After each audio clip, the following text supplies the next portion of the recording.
What the fuck? Is that Bigfoot? Oh my god, he's digging. He's actually digging one of the graves.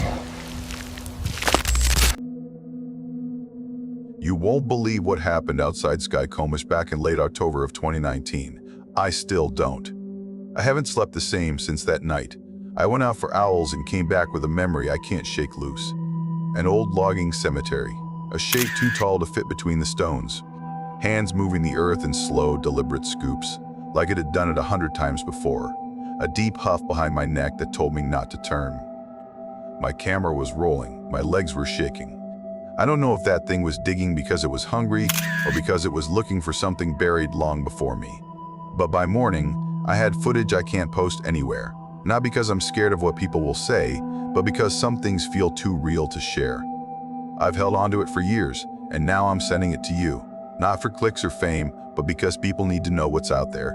On that video, you can see it.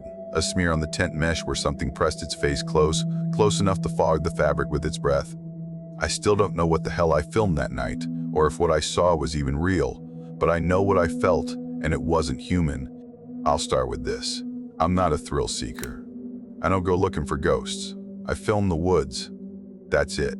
I'm 40 at the time.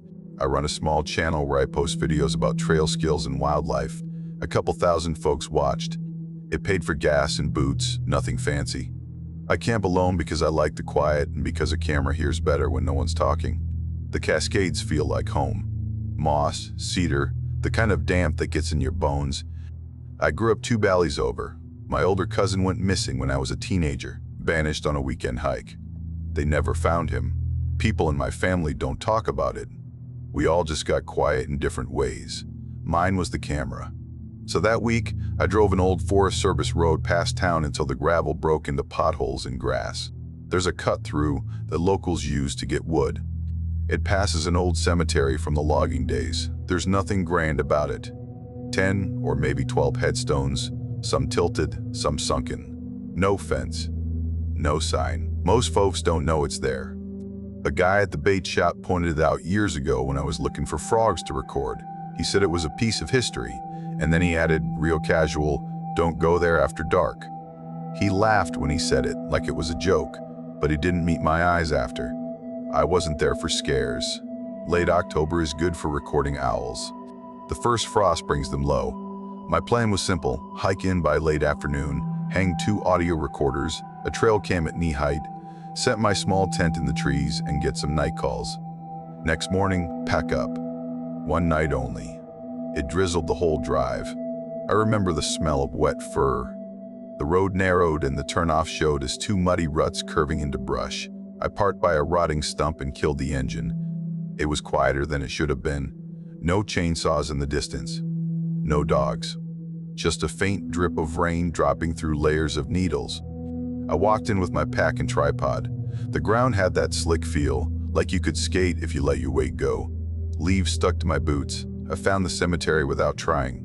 The headstones were pale against the ferns. Names were half gone. One read Avery, and a year ending in 18-something. Another leaned like a loose tooth. A cedar had pushed up one corner of the plot. Its roots looked like knuckles coming out of the earth. I set my tent 20 yards back, out of sight. I told myself that was so I wouldn't step on anything, not because I was spooked. I put an audio recorder on a small tripod near the stones, another in a tree facing downhill toward the creek. The trail cam went on a sapling pointing across the cemetery at chest level. I don't bait. I don't leave food. I don't do anything to change the place. I just watch and listen. While I worked, I kept smelling dirt, not the clean loam smell you get after rain. Heavier. When my shovel bites into clay, it smells like that. There was a breeze that would lift the damp off my jacket, then drop it back. I told myself the smell was from the roots. The ground dips and swells out there. Water moves weird. Maybe something had slid, exposing dark soil. By dusk, the mist came in, soft and low. The trees held a lot of water from the week, and it fell in little patters. I cooked on the stove, plain rice and a can of soup poured in. Bird calls faded off. One coyote yipped way out, and then there was the long hold of quiet that always comes before night when the forest feels like it's inhaling and waiting. I checked the time on my phone and lost signal right then. No bars. It didn't bother me. It rarely does. I sat by the tent with the camera on a tripod pointed through the trees toward where I knew the stones were. I zoomed until the marks on the closest one looked ghost pale and sharp. Just a static shot to layer with the audio. Fog moved like breath across the lens. I pulled my jacket tighter, even though the cold wasn't deep. It was the kind that finds your wrists and your neck. At full dark, owls started up further down the valley. Good sound. I recorded notes in a little notebook. I wrote wet leaves, sulfur smell, and put a question mark after it. Sometimes wetlands burp that smell. It wasn't strong, just a thin, sour thread in the air when the breeze hit a certain way. Around 9, I heard the first thump, not a branch falling. I know that sound. This was low and hollow, like someone dropped a 50-pound sack of grain from shoulder height onto soft ground. Then a pause. Then another, not regular. I stood and clicked off my headlamp and let my eyes adjust. The camera saw more than I did. I leaned in and watched the tiny screen. Nothing. Just softness. I listened. Another thump. Closer this time. I swallowed the urge to call out. That's a rule I have. Let the woods announce themselves. Don't answer. I took the handheld cam off the tripod and slid into the trees, keeping my steps slow so I wouldn't crunch every twig. My breath sounded loud in my own ears. As I came to the edge of the cemetery, I saw it, steam. A little coil of it rising from the ground around one of the stones like a sheet of breath. At first I thought it was the lamp from my phone catching fog, but I hadn't turned it on. I could smell that heavy earth smell again, stronger now. Metal and wet clay. Then I heard it. Not a thump. The sound of dirt being moved. The first time you hear a shovel bite and lift, you know it for life. It was that rhythm. Drag, lift, toss. I dug latrines 100 times. I know that sound through trees. Hey, I said before I thought. It came out like a whisper. It sounded wrong in the quiet. I bit it back and stepped behind a cedar. The sound stopped. I held still until my calves shook. Something moved on the far side of the stones. A dark shift. I saw the shape of a shoulder rise above a waist-high mound. I raised the camera and clicked record. I didn't think. My hand did it. There's a certain wrong size that your brain rejects for a second before it lets you see. This was that. The shape was too tall to fit where it was standing. When it straightened, its head was above the line of the tallest stone by 2 heads more. It stood with dirt sliding down from its elbows. One arm hung longer than I expected, hand below the knee. The body didn't look like a body. It looked like a piece of the forest peeled up and given weight.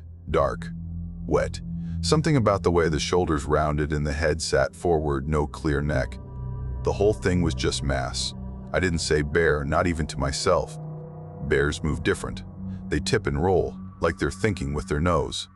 This thing uncoiled slow, like it had all the time and all the quiet, and then it stood and breathed. I heard the breath the way you hear wind through a culvert. It was deep but not loud. I smelled the sulfur sour again, and underneath it, a rot that wasn't full rot, not dead animal. An August rot. More like something was pulled up from where it should stay, clay-rich and wrong. The camera shook in my hand. I didn't want to blink. My eyes watered and I blinked anyway. When I opened them, the shape had stepped forward, so now it was between 2 stones. I saw it crouch and set one hand down, fingers splayed like a person might if they were about to push themselves up from the floor. Only these fingers looked thick and blunt, dark with clotted dirt packed in. It reached down into the ground like it was kneading bread. I heard that drag lift toss again, but I didn't see a shovel. It was the arm. It was scooping full cuts of earth and moving them with a smooth roll of shoulder and back. Each toss landed with that same heavy sack thud.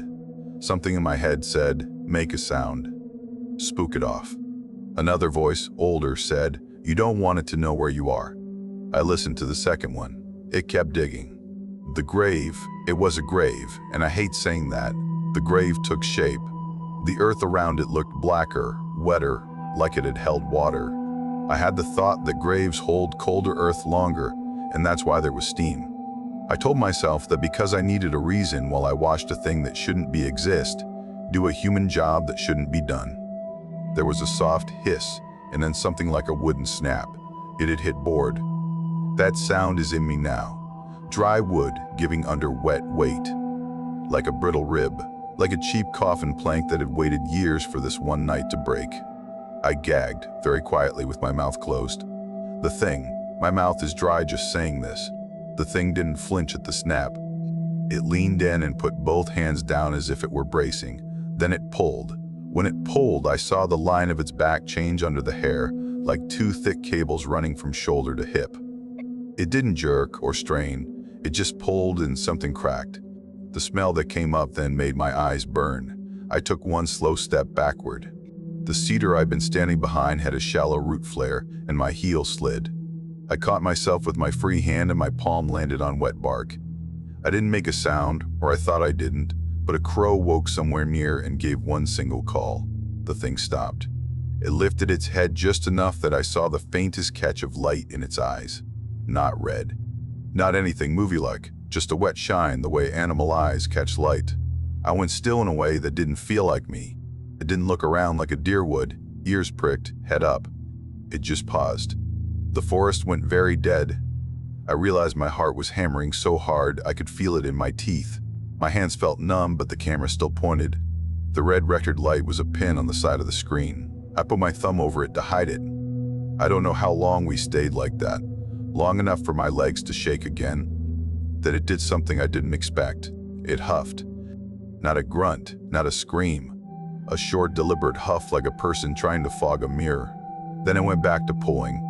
I started to cry, not out loud, just tears running because my body wanted an outlet and didn't get one. I breathed through my nose in tiny sips and swallowed them when they reached my mouth.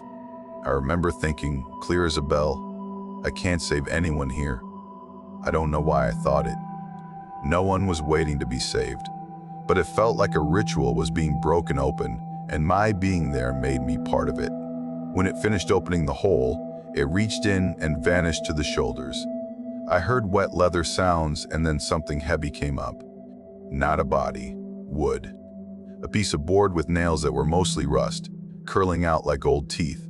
It set that aside, then reached again with both arms and dragged something smaller. A bundle of rotted cloth. It was careful. That surprised me. Careful like a person who has done a job a lot and knows the easiest way not to break what's left. The bundle came apart in its hands. I saw a thin slither of white catch the light and then drop. I saw it tilt its head in a way that reminds me of a dog sniffing a puzzle, and I froze again. There was no sound for a long beat. Then it made another huff, gentler. It set the bundle down on the grass beside the hole like it had weight that mattered. I should have left. I know that. I should have backed up while it was busy. But my legs had another plan. I stayed because my mind grabbed onto one idea like a lifeline. I'm recording this. If I have this, then I can make sense of it later. You tell yourself that when you don't know what else to do, you put a job in front of you like a shield. It didn't look up. It did something that changed everything for me. It lifted one handful of dirt and poured it over the bundle like a person covering a sleeping child with a blanket. Only a handful. Then it stopped and sat back on its heels. It put one hand flat on the earth next to the hole and held it there. Not a human hand, not with fingers that long and thick, but the gesture was human enough that my chest hurt. It stayed like that for a long time, quiet, head low. I thought I heard a sound come out of it, low and wide, the kind of sound you feel in your ribs more than hear. Not a word, a tone. It started filling the hole after that, fast, efficient. Scoop, toss, press. I watched the earth rise back up. It made a little mound and patted it once, heavy, like sealing it. I couldn't breathe right then. The idea clicked into place. It wasn't stealing from the dead. It was doing something to the grave. Fixing it, checking it, moving it. My brain overloaded trying to label it. It stood, taller than anything I had stood this close to in my life. I saw wet hair hanging in clumps. I saw the thickness of its wrist. Something white clung to its forearm and I realized it was mold from the wood. It shook its arm and it flew off in a wet sheet. Then it lifted its head and looked past the stones into the trees. I thought it was looking at me. I felt that heat go through me, that drop out like when you miss a step in the dark. But it wasn't. It was looking beyond me. Something moved in the brush off to my left. My whole body pivoted to follow without me wanting it to. and I caught a smear of dark like a person crouching low. Eye shine. 2 points.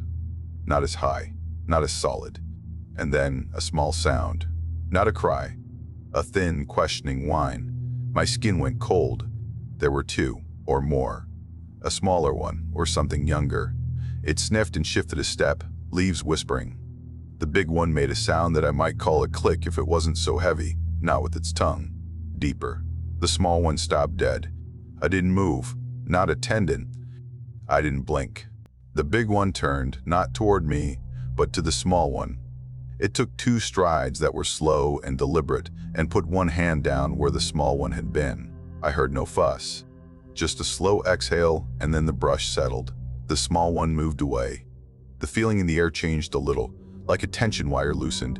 I had a thought that this was a lesson. Show the little one what not to touch. Teach them something about the ground. I wanted to laugh, not because it was funny, because it was this insane blend of normal and wrong. A big thing and a small thing in the woods at night, simple as deer, and also this scene with a grave. My brain looked for a crack to escape through. None offered itself. Then, without warning, everything shifted. The big one stepped past the stones and into the trees. Not toward me, but close enough that if I leaned, I could have touched the shoulder. I smelled it fully. Wet hair, dirt, that sour note, and something like turned earth in winter. It didn't look at me. I know that because I would have died if it had. I think it knew I was there. I don't think it cared yet. It moved with the confidence of something that only fears a very short list of things. I wasn't on that list. It passed into the brush to the left, and I lost it except for the sound of branches sliding across wet hair.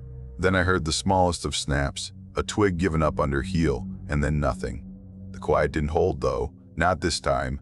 A second later I heard a sound that I can't name right. It was a breath, but wrong. Like a breath being forced through a tight space, the way a pump squeals. It played up my spine like a zipper. The small one had circled, or another one had moved. Whichever it was, I saw a shape low, no more than 4 feet tall, dark as a boulder. It half stood and I saw the curve of a head and a shoulder. It sniffed the air twice quickly. It made a low, curious noise and stepped toward the stones. My chest tightened so hard it hurt. I thought, like a kid, don't let it see me, please. It didn't. It stepped sideways instead and crouched by the edge of the new mound. It reached one small hand out and touched the dirt the way a child touches a cake when it isn't theirs. Gentle but claiming. The big one was there in a blink, a dark wall between the small one and the mound, and it made that deep click again. The small one backed up, sat on its heels, and stayed. Lesson. I must have been breathing shallow for too long because my vision fuzzed a little, the way it does when you stand too fast. I put the back of my hand against the tree to steady myself. Bark crumbled and made a tiny sound, like sand in a dish. The big one turned its head, not toward me, but to the space right of me. It listened. For a whole long 5 heartbeats, it listened. My teeth hurt from clenching. Then it turned back to the small one and moved them both off the cemetery path and into the trees in 3 big steps. Slow, tucked, controlled. It was like watching a set of heavy curtains being drawn aside and then let go. When they were gone, the forest sound didn't come back. That was wrong. After a bear passes, the crickets kick on, birds argue, the whole place shakes off the hold. This time it stayed dead and pressed. My throat felt raw. I should have packed my gear and left right then. Instead, I crept forward. I don't know why. What did I think I would find? I just know that doing nothing felt like drowning. The mound looked new. That's a stupid sentence, but it did. The dirt was a shade darker and clumped. There were 4 marks where big fingers had pressed. No footprints I could see well. The ground was too littered with needles and wet leaves, and what I could make out looked like someone had dragged a burlap sack. The steam rose a little from the center of the mound, thin, like a tea kettle left it simmer. I pointed the camera. I whispered, "This is not real." Hearing my own voice was a mistake. It made me a person again when being a pair of eyes had been easier. I wiped my nose with my sleeve and took a step around the far side where the board had fallen. I told myself I would just pick up the board and set it out of the wet. I know how that sounds. Disrespectful. Dumb. I was trying to balance some equation in my head. If something was opened, something should be closed. Even if I didn't understand the rules, I took the edge of the board with 2 fingers. It was lighter than I thought and it flexed, mold smeared on my thumb. I tried not to gag and failed. That's when it hit me. Not a hand, not a body, a sound. Close behind me in the trees. So close, I felt the air shift across the back of my neck, one single exhale. Not hot, just present. Thick, like a big animal letting out a breath through its nose at arm's length. I didn't turn. Every part of me went animal and dumb and old. My arms pulled in, my shoulders rose. I made myself small. I put the board down the way you put a sleeping baby down when the floor creaks and your life hangs on the sound it makes. I waited for a touch that didn't come. I waited for teeth, or hands, or to be carried. Nothing came. The breath did, though. One more, slower. Then the brush in front of me moved, pushed aside by something I couldn't see through the dark, and I felt more than heard heavy footfalls slide past me to my right. I stayed folded. My eyes watered into my lashes and blurred my view. I followed the shape in the space between trees the way you watch a dark cloud move across darker clouds at night. It was the big one. It had circled back. Maybe it had never left far. It walked right past me and stopped at the edge of the mound. It put its hand down in the same place it had before, flat on the earth. The small one was behind it somewhere. I heard a tiny click. The big one huffed, and then it turned its head and looked over my shoulder, not at me but into the trees behind me, and made a sound I felt in my gut like a low drum. The small one answered with a soft rumble that could have been a throat clearing. They shuffled and moved as a pair away from the cemetery like a current slipping off a rock. When the sounds were gone, my knees gave out. I sat down hard in the wet and didn't care. My hands shook. The camera was still rolling. I set it down in my lap and stared dumbly at the little red light. 15 minutes of footage, then 20. My mind did math badly. I thought stupid things. Will the battery hold? Did I pack extra SD cards? Where's my headlamp? Why is my mouth so dry? Why does the air taste like coins? Eventually, I stood, slow as someone standing up in a church after the final hymn, and I backed away. The tent glow through the trees looked like a ghost lantern. I got there, crawled inside, and zipped it shut with fingers that wouldn't obey. I turned on the little lantern and set it low. I held my camera in both hands like a wounded animal and debated whether to turn off the red light. I didn't. I left it rolling on my chest, pointed at the ceiling, which was stupid, but it felt like, I don't know, like evidence you can set down. Something that proves to the person you are in the morning that what happened at night happened. I listened. Hard. I heard nothing for a long time. Nothing but the soft drip and, way out, a truck on a highway that sounded like thunder. I thought that put the world back in place.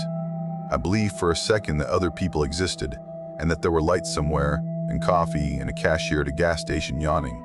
That picture saved me. I fell asleep. Don't ask me how. The body shuts down sometimes. It picks for you. I woke to a different quiet. Anyone who's spent time alone in the woods at night knows the difference. The plain quiet is empty. The held quiet is full. This was held. The light from my lantern was out. The tent felt cold. My breath fogged when I exhaled and I saw it drift. My camera was no longer on my chest. This didn't register as wrong until I reached for it and hit my own jacket. My hand patted the sleeping bag, the pile of extra clothes, the little notebook. No camera. I went very still, the way people go still when they wake up and realize the front door is open. I tried to swallow and my throat clicked. I unzipped the bag with 2 fingers. The sound was deafening. I turned my head slowly and looked at the spot where I had set my tripod bag. It was there, half unzipped. The little zipper pull was turned to face me.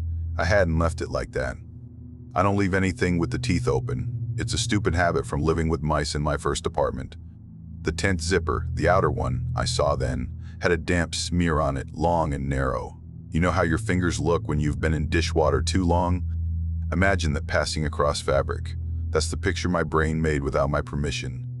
I didn't touch anything for maybe a minute. Then I reached down, barely breathing, and felt under my hip. Cold rectangle. The camera. It had slid under me in the night. That's what I told myself. It had to have. I didn't think about how it could have slid with the weight of my body on it. I didn't think about the zipper smear. I didn't think about anything but the relief of feeling that plastic and metal. I clicked it on in my bag, body curled around it so the screen glow wouldn't show. The last clip was still rolling, battery at 1 bar. The timeline said it had recorded for 47 minutes after I closed my eyes. I scrubbed through with my thumb. The footage was pointed at nylon for a long time. Dark, then a pale smear when my breath fogged the ceiling. Then a shade passed across the pale, not a hand, not light, a shadow. But not from outside. It moved in the wrong direction for that. I paused it and stared. I put my ear to the speaker and turned the volume up to 1 notch for max. I heard breathing that wasn't mine. Mine had a little whistle on the inhale. This one didn't. It was full and even. Closer than I was to the mic. Once, very, very softly. You can hear the sound of a fingertip dragging along nylon, that dry zip sound. I shut it off. I covered my eyes with my palm and pressed hard. I thought about sitting all night like that until the sun came up. I thought about yelling. I didn't. I did something dumb but simple. I reached to the zipper of the tent, paused, slid it up 2 inches, and peeked. The world outside was flat dark. Not city dark, tree dark. My headlamp was off. I turned it on with my thumbnail and set it to the lowest setting. A tiny circle of light. It fell on the foot of the tent and caught a line of wet. I followed the line with the light up to the mesh. There, right where my head would be if I was lying down, the mesh had a bulge outward. Not a tear, just bent like something had put a face there and pushed very gently, testing the weave. I turned the light off and sat with my face in my hands for a long time. When I finally unzipped the flap and slid out, nothing moved. My breath made smoke. A crow called once and quit. I did a slow circle with the headlamp at knee height, the way rangers taught me to look for sign. I saw the line where something had brushed the side of the tent and left damp. No clear prints. Just that drag look in the needles, as if a big weight had gone down on its knuckles like a gorilla might. The smear led toward the cemetery. I didn't follow it. Here's where I tell you what the worst was. People hear this kind of story and they expect blood. They expect a scream and a body. That's not what happened. I'm here. I walked out of that place at first light when the fog was lifting and the cedar smelled more like Christmas than grave. I packed in a rush. I didn't show on my hands. They shook, but they did what I told them. I took the recorders, the trail cam, my tent. I left the little pile of moldy board where it was because I couldn't make myself touch it again. The worst was not a body. The worst was realizing I had been tolerated. That is a sharp, small knife to live with. There is something in those trees that knew I was there, that walked around me, that put its breath on the back of my neck, that reached a hand, or something like one against my tent while I slept, and it let me go, not out of kindness. Not because I was special, because I was a mosquito. You don't bother to slap when you're busy with something that matters. I drove to the ranger station because I thought I owed someone a report. I didn't walk in with a wild story. I asked if there had been disturbances at the old logging cemetery. The ranger on duty was a heavy-set guy with a gray mustache. He looked at me over his glasses like he'd been expecting a quiz. He said, "You don't want to mess around out there." He said it without any drama. I asked him if he'd had vandalism. He said, "People knock stones over sometimes. We set them up when we can." I told him someone had dug. He took that in without moving his face. He asked, "Bear?" I almost said yes just to give both of us an out. An older man in a green sweater was sitting on a bench by the door. He had that look old loggers have, big hands with scar lines like maps. He said without looking at me, "Sometimes they fix what the weather takes." The ranger gave him a look. The old man didn't see it. He was watching the window like an empty TV. The ranger said to me, and he chose his words, the way people choose stones to step on in a river. "You should be careful where you point a camera." That was it. No forms. No notes. No night search. He didn't ask me for the footage. He didn't want to know more. Or he did, and he already knew it. I went home, and I did what I do. I dumped the footage onto my computer. I lined it up with the audio from both recorders. I put headphones on and I listened to the night again. The recorders picked up the drag lift toss, clean as a metronome. The trail cam got nothing but fog until the battery died around 9:30. The handheld got the dark shapes at the edge of the cemetery, the smear of movement, the lean of a tall shadow. Enough to ruin my own peace, not enough to make a believer out of someone who didn't want to be. I edited a cut that night. I didn't post it. My finger hovered over the upload button for a long count. I thought about my cousin. I thought about the old man at the station. I thought about what I would be inviting toward me by stepping over whatever line I'd somehow skirted. I saved the file. I named it October Skykomish Graves. I moved it to an external drive. I put the drive in a box at the back of my closet behind a stack of winter socks I never wear. For a week, I didn't sleep well. I would lie down and hear the sound in my head of a hand dragging across nylon. I would wake up with my breath caught and my chest hurting like I'd been holding it too long. I kept smelling dirt, heavy and wet. I took 3 showers one night and still smelled it when I lay down. I didn't go back to the cemetery. I didn't go near that road. I updated my channel with an old hike from summer. People asked for the owls and I said the weather had shifted. Then one afternoon, a knock on my apartment door. 2 short taps and then 1 long. I opened it to find no one in the hall, just an envelope taped to the door. No name. Inside was a single photo, not printed from a phone. Developed, glossy. It showed a stand of trees and, between them, the edge of a field with old stones. It took me a second to place it. It was the same cemetery, but daytime. The angle was a little different. The mound was there and a bouquet of dead flowers, very old, lay on one of the stones. On the back of the photo, in block letters, someone had written, "Leave it." I took that letter to the ranger station and set it on the counter. It was a different ranger that day, younger, sharp haircut. He didn't know what to do with it. He said it might be a prank. I agreed and took it back. I kept it in the same box as the drive. A month later, I moved apartments. I didn't change towns, but I changed the side of town and the floor. I don't know why. I told myself the sun came in better on this side. Sometimes, at night, I wake up and my chest is tight and my mouth is dry and I reach blindly for my camera like it's a teddy bear, and when my hand doesn't find it, I panic for a second. Then, I remember that I put it in a drawer by the bed and I relax. I get up and stand at the window and watch the empty street. The cars of my neighbors hold still like sleeping animals. A cat might run by. A coyote might trot the sidewalk with that narrow look. I breathe until the world feels ordinary again. I think about going back a lot. Some days that thought is almost like a pull in my stomach. Curiosity is a kind of hunger. I can dress it up as closure, but that's not true. There isn't closure. There is only knowing. And there is a price for knowing. The worst happened in a different way than people think. It wasn't claws or blood. It was a mirror. Something looked at me without looking at me, and I understood my place in a food chain I had forgotten I belonged to. It wasn't top or middle. It wasn't even listed. It was footnote. Also present, one man with a camera. I told this story once before to a friend. He listened, and at the end he didn't ask for proof.